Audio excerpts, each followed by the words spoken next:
ये ज़िया साहब की जब बरसी होती थी तो बहुत लोग आया करते थे, बड़े बड़े इज्तिमा हुआ करते थे, फिर क्या हुआ? फिर महंगाई हो गई, बेरोज़गारी हो गई, लोग अब भी आते हैं माशाल्लाह और उनसे अच्छी मोहब्बत करने वाले तो हों। तादाद में आती है। दूसरा, हमने इतना बोझ नहीं डाला अपने वर्कर्स के ऊपर। देखिए, हमारे पास वो वसाइल नहीं है हाँ, कि हम ज़कात के पैसों से लड़काना में मजलिसें बुला लें हर बरसी पे, या फिर बैतुल माल के पैसे देकर बसें चलवा लें। आपके ख्याल में भुट्टो साहब हाँ की हाँ, ये बरसी तो पे रिकॉर्ड पे है, वो तो बाजार बना हुआ है उन पैसों का, जो नवाज शरीफ साहब ने अपनी तकरीर में कहा हुआ है कि मुझे पता है कि ये कैसे बनाया गया जब वो वज़ीर आज़म थे, कहाँ से पैसे लिए। तो आप कह रहे हैं कि हमारे पास चूंकि वसाइल नहीं है तो इसलिए इतना बड़ा इज्तिमा नहीं, नहीं होता। इज्तिमा बड़ा होता है और बहुत साल बड़ा होता रहा। फिर लोगों से हमने खुद कहा कि अपने अपने इलाकों में कुरान ख्वानी करवाएं, जो आना चाहते हैं यहाँ पहुँच सकते हैं वो यहाँ पर पहुँचे। नवाज शरीफ साहब कितनी देर मुसलसल आते रहे बरसियों कोई एक साल भी उन्होंने नहीं छोड़ा 1999 तक, जब तक कि कू नहीं हुआ।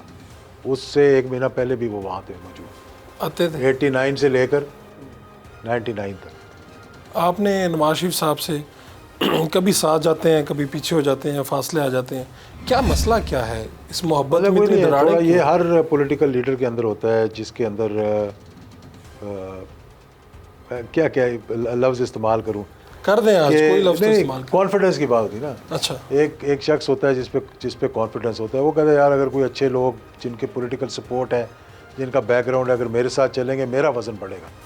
और अगर आप ये सोचते रहे यार कि शुरू से जाके ना लोग उनके कानों में यही जाके बोले जी इन्हें जगह ले लेनी थोड़ी, ये जनाब पार्टी टेक ओवर कर लेगा, अच्छा नवाज शरीफ साहब ये को ये जनाब लगता था साजिशें कर रहा है। कि आप उनकी पार्टी टेक ओवर कर लेंगे? मतलब शुरू से एक घबराहट तो उनके अंदर रही है ना, यानी। और जब भी 5 साल मुश्किल में हुए, पिछले दफ़ा जब धरना हो रहा था तो मैं उनके साथ खड़ा हुआ था।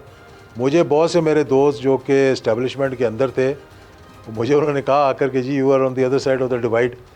मैंने कहा नहीं, maybe you are wrong this time around, I am on the right side of the divide, you may be on the wrong side of the divide. यानी ये सीधा एक इंडिकेशन है ना कि जिधर तू बैठा हुआ है वो ठीक नहीं है, जा बाहर उस पर चढ़ कंटेनर के ऊपर। लेकिन मैं उनके साथ खड़ा रहा। आखिरी मोमेंट पे 2 दफ़ा उन्होंने मेरे साथ किया कि वादे करते रहे, वहीद करते रहे, और आखिर में जाके मेरे खिलाफ कैंडिडेट खड़ा कर। अच्छा, पहले कहते थे कि नहीं करेंगे। बिल्कुल, अब साथ कोलिशन पार्टनर थे, इकट्ठे इलेक्शन लड़ेंगे।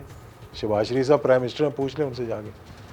जब इस मुल्क में एक अदालत ये फैसला दे दे कि जनरल मुशर्रफ को चौक में लटकाया जाए, तो आपने ये जब फैसला सुना तो आपको बहुत दुख हुआ होगा?